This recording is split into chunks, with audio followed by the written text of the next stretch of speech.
सारा दिन मैं ही काम करती रहती हूँ और वो अब्दुल्ला तो बस सोता ही रहता है। अब्दुल्ला मेरे लाल उठ जा। अम्मी 5 मिनट और। भैया मैं तुम्हें उठाने आ रही हूँ। अब बचकर बताना अब्दुल्ला भाई।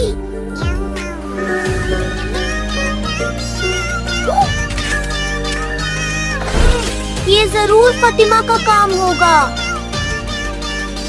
अब आएगा मजा जब अब्दुल्ला ठंडे पानी से नहाएगा।